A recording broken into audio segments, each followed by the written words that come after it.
ಶ್ರೀಮತೆ ರಾಮಾನುಜಾಯ ನಮಃ. ಹರೇ ಶ್ರೀನಿವಾಸ. ಪ್ರಿಯ ವೀಕ್ಷಕರೇ, ನಮ್ಮ ಯತಿರಾಜ ಭಕ್ತಿ ವಾಹಿನಿಯ ದಿವ್ಯ ಸಂದರ್ಶನ ಕಾರ್ಯಕ್ರಮಕ್ಕೆ ಸ್ವಾಗತ.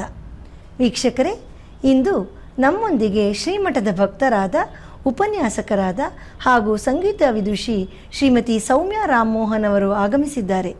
ಇವರು ಇತ್ತೀಚೆಗೆ ತಮ್ಮ ಸಂಗೀತ ಶಾಸ್ತ್ರದಲ್ಲಿ ಸಂಶೋಧನೆ ಮಾಡಿ ಫ್ಲೋರಿಡಾ ವಿಶ್ವವಿದ್ಯಾಲಯದಿಂದ ಡಾಕ್ಟರೇಟ್ ಪದವಿಯನ್ನು ಪಡೆದಿದ್ದಾರೆ. ಅದಕ್ಕಾಗಿ ಅವರಿಗೆ ನಮ್ಮ ಹಾರ್ದಿಕ ಅಭಿನಂದನೆಗಳು. ಬನ್ನಿ ಈಗ ಅವರೊಂದಿಗೆ ಸಂದರ್ಶನ ಮಾಡೋಣ. ನಮಸ್ಕಾರ ಸೌಮ್ಯ ಅವರೇ. ನಮಸ್ಕಾರ ಪದ್ಮಶ್ರೀ ಅವರೇ. ನಿಮಗೆ ಈ ಡಾಕ್ಟರೇಟ್ ಪದವಿ ಬಂದಿರೋದಕ್ಕೆ ನಮಗೆ ಬಹಳ ಸಂತೋಷ. ಅದಕ್ಕಾಗಿ ನಿಮಗೆ ಹಾರ್ದಿಕ ಅಭಿನಂದನೆಗಳು.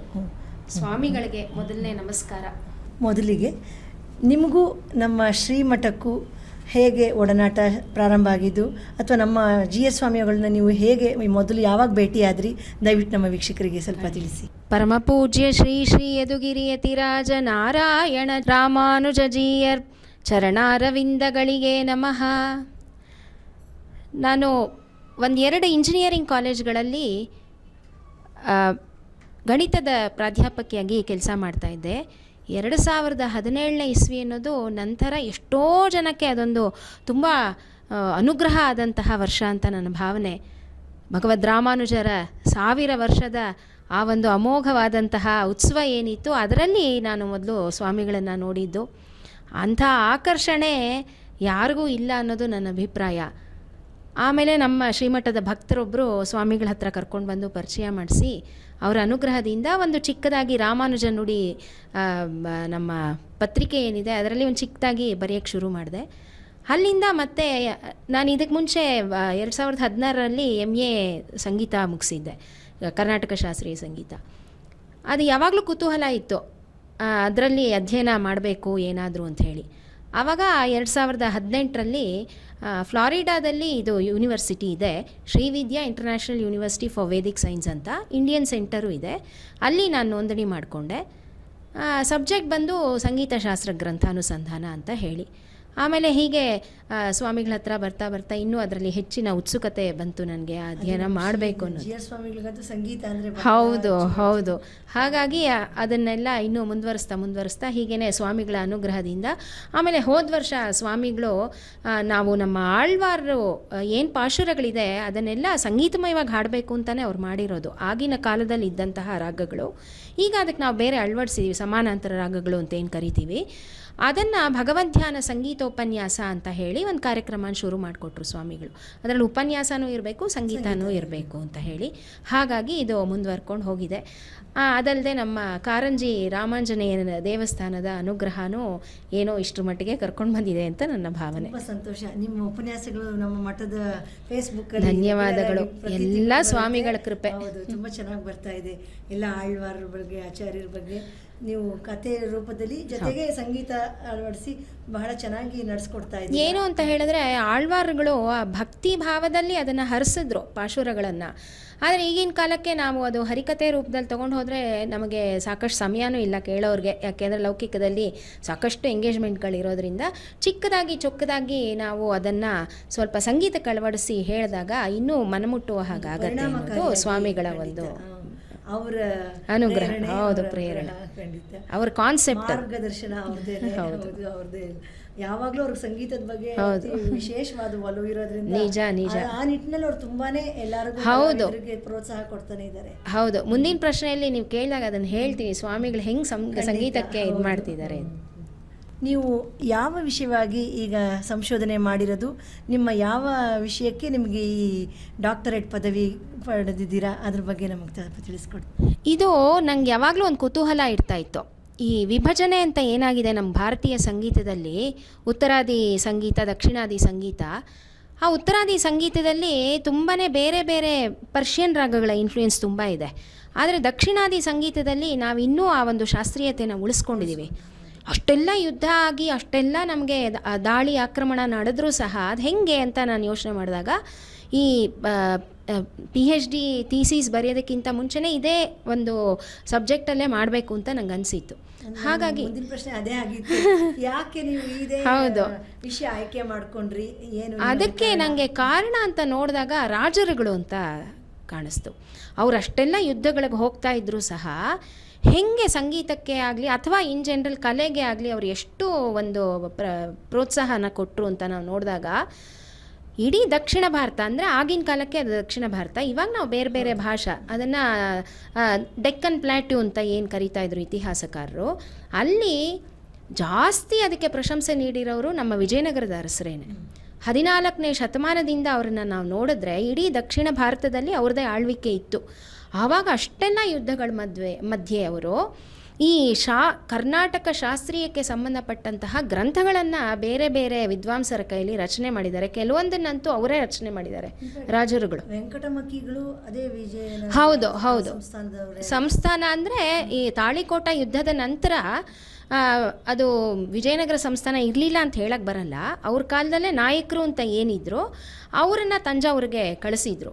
ಸೊ ಹಾಗಾಗಿ ಅದೆಲ್ಲ ಅಧಿಕಾರ ಮುಂದೆ ಹೋಗಿ ಹೋಗಿ ಅವರು ವೆಂಕಟಮಕ್ಕಿ ಬಂದು ಗೋವಿಂದ ದೀಕ್ಷಿತರ ಪರಂಪರೆಯಲ್ಲಿ ಬರ್ತಾರೆ. ಇದನ್ನೆಲ್ಲ ಅಧ್ಯಯನ ಮಾಡೋಕ್ಕೆ ಹೋದಾಗ ಎಷ್ಟು ದೊಡ್ಡ ಸಂಸ್ಕೃತಿ ನಮ್ಮದು. ಹೌದು, ಮೊದಲನೇ ಸಂಗೀತ ಶಾಸ್ತ್ರ ಗ್ರಂಥ ಅಂತ ಬರೆದವರೇ ಸಂಗೀತ ಸಮಯ ಸಾರ ಅವರು ಬರೆದಿರೋರು. ಅದನ್ನು ವಿಜಯನಗರ ಮ್ಯೂಸಿಕಲಾಜಿಕಲ್ ನಾನೆಟ್ಸ್ ಅಂದರೆ ಸಂಗೀತ ಶಾಸ್ತ್ರ ನವರತ್ನ ಮಣಿಗಳು ಅಂತ ಹೇಳಿ ಕರೆದಿದ್ದಾರೆ.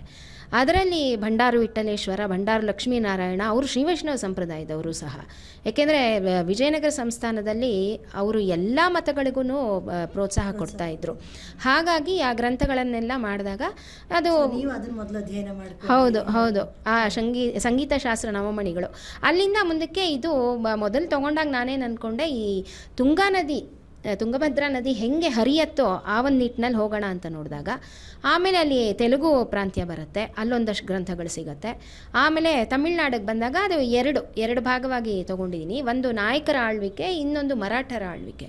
ಮರಾಠರ ಆಳ್ವಿಕೆಯನ್ನಲ್ಲಂತೂ ಅವರು ತುಂಬ ಗ್ರಂಥಗಳನ್ನು ಬರೆಸಿದ್ದಾರೆ, ರಾಜರು ಸ್ವಯಂ ಅವರೇ ಸಹ ಬರೆದಿದ್ದಾರೆ.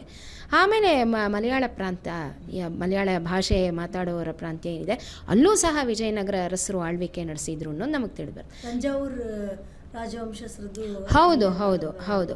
ಒಟ್ಟು ಈ ಒಂದು ಅಧ್ಯಯನದಲ್ಲಿ ಒಂದು 37 ಗ್ರಂಥಗಳನ್ನು ಮಾಡಿದ್ದೀನಿ. ನನ್ನ ಭಾಷಾ ಮಿತಿಯಿಂದಾಗಿ ಮಲಯಾಳದ ನಾವು ಓದೋಕ್ಕಾಗಲಿಲ್ಲ. ಹಾಗಾಗಿ ಮಿಕ್ಕಿದ ಭಾಷೆಗಳಲ್ಲಿ ಕನ್ನಡ, ತಮಿಳು, ತೆಲುಗು, ಸಂಸ್ಕೃತ ಇದಿಷ್ಟನ್ನು ಅಧ್ಯಯನ ಮಾಡೋದಕ್ಕೆ ಅನುಗ್ರಹ ಆಗಿದೆ. ಆಮೇಲೆ ನಮ್ಮ ಮೈಸೂರು ಮಹಾರಾಜರು, ಅದು ನಾವು ಹೇಳೋದೇ ಬೇಡ, ಅವ್ರದ್ದೇ ಎಷ್ಟು ದೊಡ್ಡ ಕೊಡುಗೆ ಇವತ್ತೆಲ್ಲ.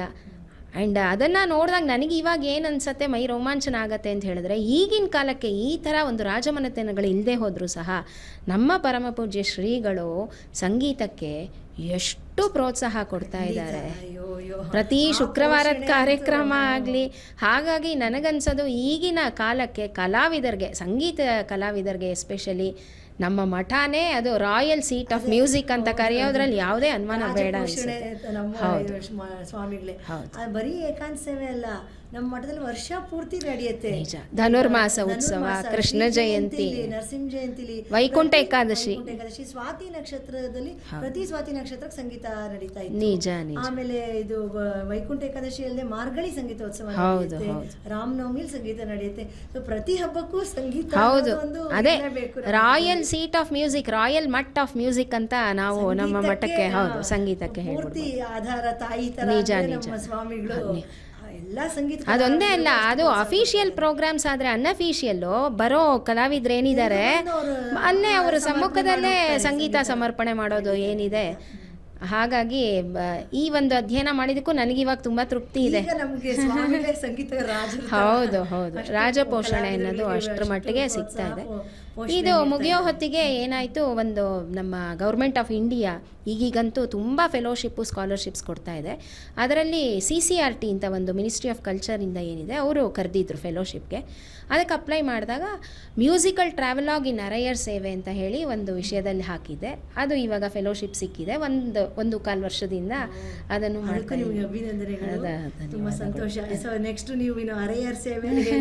ಹೌದು ಹೌದು, ತುಂಬ ಮುಖ್ಯವಾಗಿ ಆ ಸಂಗೀತದ ಪಯಣ ಏನಿದೆ ಅರಯ್ಯರ್ ಸೇವೆನಲ್ಲಿ, ಅದರಲ್ಲೂ ವಿಶೇಷವಾಗಿ ಆವಾಗ ಆಳ್ವಾರ್ಗಳು ಏನು ಹೇಳಿದ್ರು, ಗ್ರಂಥಗಳು, ರಾಗಗಳು, ಅದೇ ರಾಗಗಳು ಈಗಲೂ ಹಾಡ್ತಾ ಇದೀವ ಇಲ್ವಾ ಅನ್ನೋದು ಆ ಅಧ್ಯಯನ ತುಂಬ ಮುಖ್ಯ ಅಂತ ನನಗೆ ಅನ್ಸುತ್ತೆ.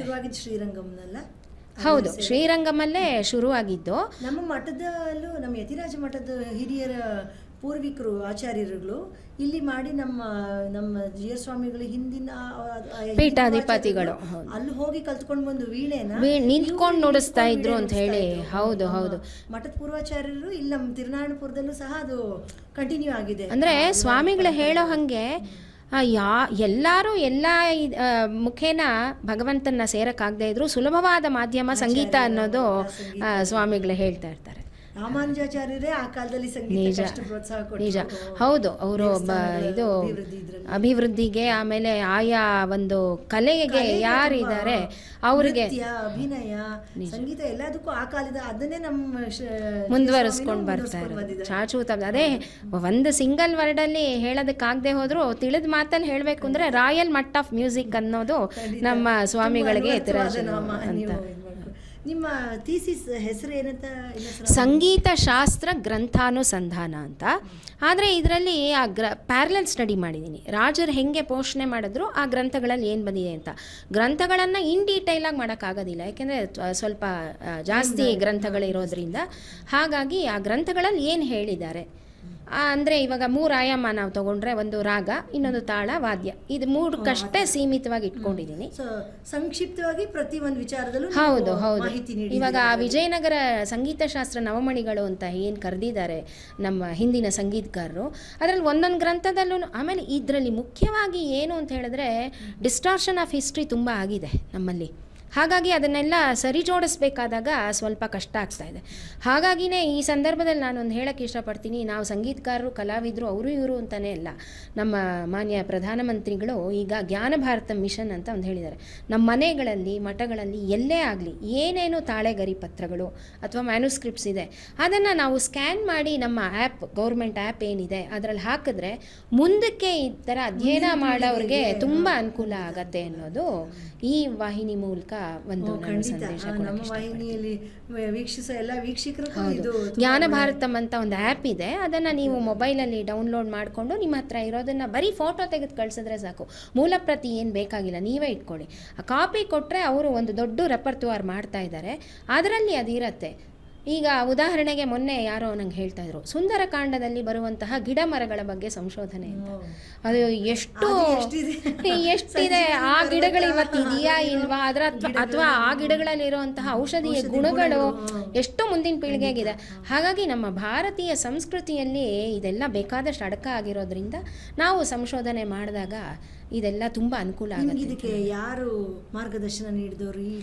ನನ್ನ ದರ್ಶಕರು ಬಂದು ಡಾಕ್ಟರ್ MV ಅರ್ಚನಾ ಅಂತ ಹೇಳಿ, ಅವರು ಬೆಂಗಳೂರು ಯೂನಿವರ್ಸಿಟಿನಲ್ಲಿ ಡಾಕ್ಟರೇಟ್ ಮಾಡ್ಕೊಂಡಿದ್ದಾರೆ. ಸದ್ಯಕ್ಕೆ ನಮ್ಮ ವಿಶ್ವವಿದ್ಯಾನಿಲಯದಲ್ಲಿ ಅವರು ಪ್ರೋ ವೈಸ್ ಚಾನ್ಸಲರ್ ಆಗಿದ್ದಾರೆ. ಹಾಗೆಯೇ ಡಾಕ್ಟರ್ SR ನರಸಿಂಹಮೂರ್ತಿ ಅಂತ ಹೇಳಿ ನಮ್ಮ ಚಾನ್ಸಲರು, ಡಾಕ್ಟರ್ ಶ್ರೀನಿವಾಸ ಮೂರ್ತಿ ಅಂತ ಹೇಳಿ ಈ ಯೂನಿವರ್ಸಿಟಿನಲ್ಲಿ ಬಂದು ವೇದ, ಆಗಮ, ಸಂಗೀತ, ನೃತ್ಯ ಮತ್ತು ಜ್ಯೋತಿಷ ಈ ಎಷ್ಟರಲ್ಲೂ diploma, BA, MA, PhD programmes ಇದೆ. ಯೋಗದಲ್ಲೂ ಸಹ ಇದೆ. ಶಾಸ್ತ್ರೀಯವಾಗಿ ವಿದ್ಯೆಗಳನ್ನು ಅಧ್ಯಯನ ಮಾಡಬೇಕು ಅನ್ನೋದು ನಮ್ಮ ಒಂದು ವಿಶ್ವವಿದ್ಯಾಲಯದ ಮೂಲ ಉದ್ದೇಶ ಆಗಿದೆ. ನೀವು PhD ಡಾಕ್ಟರೇಟ್ ಪದವಿ ಪಡೆದಿರ ಅಂದರೆ ಸಂಗೀತದಲ್ಲಿ ನಿಮ್ಗೆ ಸಾಕಷ್ಟು ತರಬೇತಿ ಅನುಭವಗಳಿದೆ.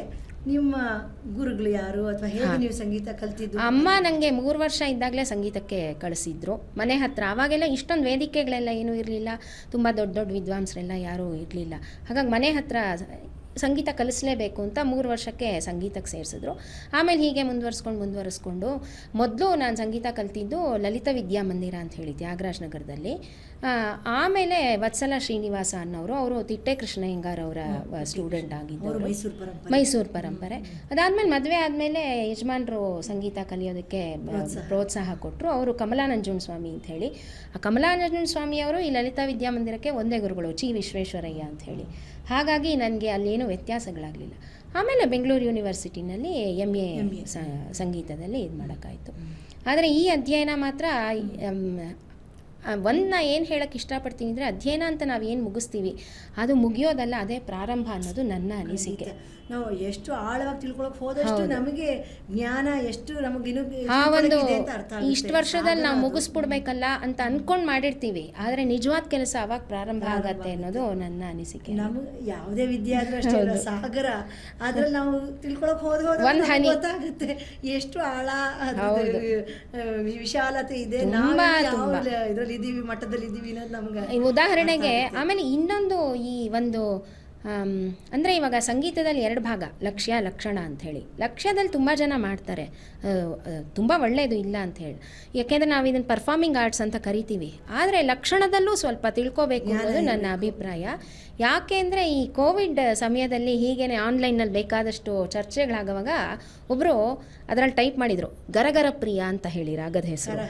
ಪ್ರಿಯಾಗೆ ಅದು ಎಷ್ಟು ಅಪಭ್ರಂಶ ಅಂತ ಹೇಳಿದ್ರೆ ಮುಂದಕ್ಕೆ ಏನಾಗತ್ತಪ್ಪ ಹಿಂಗೆ ಮಾಡಿದಾಗ ಅಂತ ನಾವು ನೋಡಿದಾಗ ರಾಗ ಅದೇ ಇರುತ್ತೆ, ಅದರದ್ದು ಸ್ಟ್ರಕ್ಚರ್ ಹಾಗೇ ಇರುತ್ತೆ, ಆ ಹೆಸರು ಬೇರೆ ಬೇರೆ ಆಗೋಗ್ಬಿಟ್ಟು ನಾಳೆ ದಿವಸ ಅದಕ್ಕೆ ಚರ್ಚಾ ವಿವಾದಗಳು ಈ ಥರ ಎಲ್ಲ ಆಗೋದ್ರಿಂದ ಇದರಲ್ಲೇ ನೋಡಿ ಮೇಳ ಪದ್ಧತಿಯಲ್ಲೇನೆ ಹೌದು ಆವಾಗಿನ ಮೇಳ ಪದ್ಧತಿ ಹೆಸರೇ ಬೇರೆ ಕರಹರ ಪ್ರಿಯಾಗೆ. ಹೌದು. ಆಮೇಲಿಂದ ಇದರಲ್ಲೇ ಕರಹರ ಪ್ರಿಯ ಆಗಿದ್ದು ಆ ಕಟಪಾಯದಿ ಸೂತ್ರದ ಪ್ರಕಾರ ಆಮೇಲೆ ಹೆಸರು ಬಂತು. ಅದಕ್ಕೆ ಮೊದಲು ಅದನ್ನ ಹಿಂದೂಸ್ತಾನಿಯವ್ರು ಬೇರೆ ಕಾಪಿ ತಾಡ್ತಾರೆ, ನಮ್ಮ ಹಿಂದಿನ 72 ಮೇಳಕರ್ತ ಆಗೋಕ್ಕೂ ಮುಂಚಿನ ಪದ್ಧತಿಯಲ್ಲಿ ಅದಕ್ಕೆ ಬೇರೆ ಹೆಸರು ಕರಿತಾ ಇದ್ರು. ಹಾಗಾಗಿ ಸ್ವಲ್ಪ ಲಕ್ಷಣದ ಬಗ್ಗೆನೂ ನಾವು ತಿಳ್ಕೊಳ್ಳೋದು ಒಳ್ಳೆಯದು.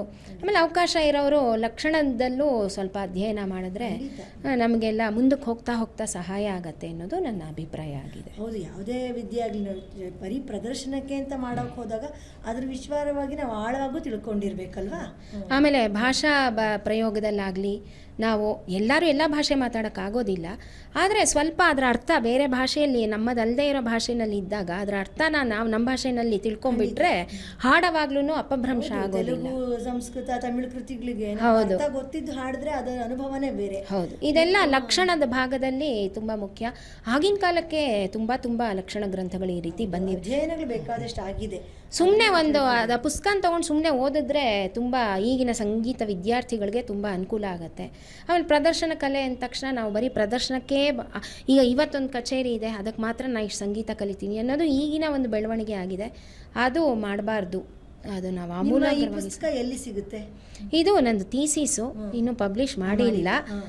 ಸ್ವಾಮಿಗಳ ಅನುಗ್ರಹದಿಂದ ಯಾವತ್ತಾದರೂ ಅದನ್ನು ಮಾಡಬೇಕು ಅಂತ ಯೋಚನೆ ಇದೆ. ವಿದ್ಯಾರ್ಥಿಗಳಿಗೆ ಉಪಯೋಗ ಆಗಬೇಕಲ್ವಾ ನಿಮ್ಮ ಪುಸ್ತಕದಿಂದ ಎಲ್ಲ. ಎಷ್ಟೋ ಜನ ಸ್ವಾಮಿಗಳ ಅನುಗ್ರಹ ಆದಾಗ ಖಂಡಿತ ಮಾಡೋಣ. ಮುಂದಿನ ಯೋಜನೆ ಏನು?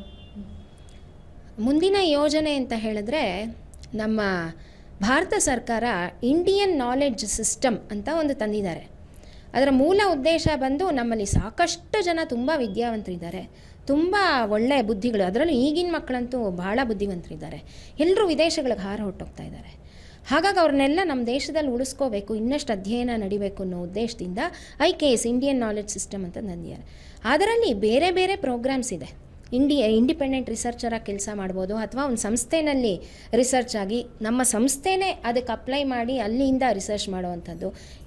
ವಿಶೇಷವಾಗಿ ನಮ್ಮ ಪುರಾತನ ಕಲೆಗಳೇನಿದೆ, ಆಮೇಲೆ ನಮ್ಮ ತತ್ವಗಳೇನಿದೆ, ಫಿಲಾಸಫಿಗಳು, ರಾಮಾನುಜ ಫಿಲಾಸಫಿ, ವೇದಿಕ್ ಫಿಲಾಸಫಿ, ಇದರಲ್ಲೆಲ್ಲ ಅದಕ್ಕೆ ಏನಾದರೂ ನನ್ನ ಕೈಯಿಂದ ಆದಂತಹ ಒಂದು ಕೊಡುಗೆ ಕೊಡಬೇಕು, ಮುಂದಿನ ಪೀಳಿಗೆಯನ್ನು ಹುರಿದುಂಬಿಸ್ಬೇಕು, ಅಥವಾ ಯಾವುದಾದ್ರೂ ಒಂದು ಜಾಗದಲ್ಲಿ ಈ ಥರ ಒಂದು ಇಂಡಿಯನ್ ನಾಲೆಡ್ಜ್ ಸಿಸ್ಟಮ್ ಅನ್ನೋದನ್ನು ನಾವು ಅದರ ಸಹಯೋಗದೊಂದಿಗೆ ಇದನ್ನು ನೀವು ಯಾವುದಾದ್ರೂ ಸಂಸ್ಥೆ ಮೂಲಕ ಮಾಡಬೇಕು, ಸಂಸ್ಥೆಯ ಮೂಲಕ ಮಾಡಬೇಕು. ಇಂಡಿಪೆಂಡೆಂಟಾಗಿ ಮಾಡೋಕ್ಕೆ ಹೋದರೆ ನಮ್ಗೆ ಸ್ವಲ್ಪ ಕಷ್ಟ ಆಗುತ್ತೆ.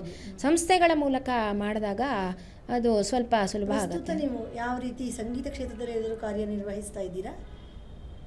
ಕೈಂಕರ್ಯ ಅಂತ ಅಷ್ಟೇ ನನಗೆ ಯೋಚನೆ ಬಂದಿರೋದು. ಈ ಸಂಶೋಧನೆ ಅಲ್ಲದೆ ನಿಮ್ಮ ಇತರ ಬೇರೆ ಸಾಮಾಜಿಕ ಸೇವೆಗಳು ಯಾವ್ಯಾವುದು ಕ್ಷೇತ್ರದಲ್ಲಿ ತೊಡಗಿಸ್ಕೊಂಡಿದ್ದೀರಾ? ಯಾಕೆಂದ್ರೆ ನಮ್ಗೆ ತಿಳಿದ ಹಾಗೆ ಕಾರಂಜಿ ಆಂಜನೇಯ ದೇವಸ್ಥಾನದಲ್ಲಿ ಅದೊಂದು ದೊಡ್ಡ ಸುಯೋಗ. 2011ನೇ ಇಸ್ವಿನಲ್ಲಿ ನಮ್ಮ ಕಾರಂಜಿ ಆಂಜನೇಯನ ದೇವಸ್ಥಾನ ಏನಿದೆ ಅಲ್ಲಿ ಆಂಡಾಳ್ ಸೇವಾ ಸಮಿತಿ ಅಂತ 64 ವರ್ಷದಿಂದ ಬಹಳ ಹಿರಿಯರೆಲ್ಲ ಅದರಲ್ಲಿ ಇದು ಮಾಡಿದ್ದಾರೆ. ಅಲ್ಲಿ ನಾನು ಸಹ ಒಂದು ಕೈಂಕರ್ಯ ಮಾಡ್ತಾ ಇದ್ದೀನಿ. ಅಲ್ಲಿ ನಾವು ದಿವ್ಯ ಪ್ರಬಂಧ ಗೋಷ್ಠಿಗಳನ್ನು ಏರ್ಪಾಡು ಮಾಡ್ತೀವಿ, ಧನುರ್ಮಾಸದಲ್ಲಿ ಉಪನ್ಯಾಸಗಳನ್ನು ಏರ್ಪಾಡು ಮಾಡ್ತೀವಿ. ಅಲ್ಲದೆ ಅದಕ್ಕೆ ಕಾರ್ಯಕ್ರಮಗಳನ್ನು ಸಂಗೀತ ಅದು ಬಂದು ಇನ್ನೊಂದು ಸಮಿತಿ, ಅದೇ ದೇವಸ್ಥಾನದ ಪ್ರಾಕಾರದಲ್ಲಿ ರಾಮ ಸೇವಾ ಸಮಿತಿ ಅಂತ ಹೇಳಿ 74 ವರ್ಷ ಹಿಂದಿನ ಸಂಸ್ಥೆ ಅದು. ಅದರ ಮೂಲಕ ಸಂಗೀತ ಕಾರ್ಯಕ್ರಮಗಳನ್ನು ಪ್ರತಿ ತಿಂಗಳು ಆಯೋಜನೆ ಮಾಡ್ತಾ ಇದ್ದೀವಿ, ರಾಮೋತ್ಸವ ಸಹ ಮಾಡ್ತಾ ಇದ್ದೀವಿ. ಹೀಗೆ ಸಂಗೀತಕ್ಕೆ ಸಂಪೂರ್ಣವಾಗಿ ತೊಡಗಿಸ್ಕೊಳ್ಳುವಂತಹ ಅವಕಾಶ ಅನುಗ್ರಹ ಆಗಿದೆ ಅನ್ನೋದು ನನ್ನ ಪುಣ್ಯ. ನಿಮ್ಮ ಸಂಗೀತ ಯಾತ್ರೆ ಹೀಗೆ ನಿರಂತರವಾಗಿ ನಡೀತಾ ಇರಲಿ. ಆ ಭಗವಂತನ, ನಮ್ಮ ಆಚಾರ್ಯರ GR ಸ್ವಾಮಿಯವರ ಅನುಗ್ರಹ ನಿಮ್ಮ ಮೇಲೆ ಸದಾಲು ಇರಲಿ ಅಂತ ನಾವು ಕೂಡ ಪ್ರಾರ್ಥಿಸ್ತೀವಿ. ಧನ್ಯವಾದಗಳು ಪದ್ಮಶ್ರೀ. ಏನೋ ತಿಳಿದಿದ್ದನ್ನು ಹೇಳಿದ್ದೀನಿ, ಏನಾದರೂ ತಪ್ಪಿದರೆ ಕ್ಷಮೆ ಇರಲಿ. ಏನಿಲ್ಲ, ನಿಮಗೆ ತಿಳಿದಿರೋ ವಿಚಾರನ ನಮ್ಮ ಜೊತೆ ಇಷ್ಟೋ ತನಕ ನೀವು ಹಂಚ್ಕೊಂಡಿದ್ದೇ ಬಹಳ ದೊಡ್ಡ ವಿಷಯ. ಬಹಳ ಸಂತೋಷ. ಅವಕಾಶ ಕೊಟ್ಟಿದ್ದಕ್ಕಾಗಿ ತಮಗೆ ಹಾಗೂ ಸ್ವಾಮಿಗಳಿಗೆ ನನ್ನ ಹೃತ್ಪೂರ್ವಕ ನಮಸ್ಕಾರಗಳು. ನಮಸ್ಕಾರ. ನಮಸ್ಕಾರ. ಚೆನ್ನಾಗಿತ್ತು ನಿಮ್ಮೊಂದಿಗಿನ ಈ ಸಂದರ್ಶನ. ನಮಸ್ಕಾರ. ವೀಕ್ಷಕರೇ, ಇದುವರೆಗೆ ನಮ್ಮೊಂದಿಗೆ ತಮ್ಮ ಸಂಗೀತದ ಅನುಭವಗಳನ್ನು ಹಂಚಿಕೊಂಡ ವಿದುಷಿ ಶ್ರೀಮತಿ ಡಾಕ್ಟರ್ ಸೌಮ್ಯ ರಾಮಮೋಹನ್ ಅವರಿಗೆ ನಮ್ಮ ಹೃತ್ಪೂರ್ವಕ ಧನ್ಯವಾದಗಳು. ವೀಕ್ಷಕರೇ, ಮತ್ತೋರ್ವ ಸಂದರ್ಶಕರೊಂದಿಗೆ ನಮ್ಮ ಮುಂದಿನ ದಿವ್ಯ ಸಂದರ್ಶನ ಕಾರ್ಯಕ್ರಮದಲ್ಲಿ ಮತ್ತೆ ಭೇಟಿಯಾಗೋಣ. ಶ್ರೀಮತಿ ರಾಮಾನುಜಾಯ ನಮಃ. ಹರೇ ಶ್ರೀನಿವಾಸ.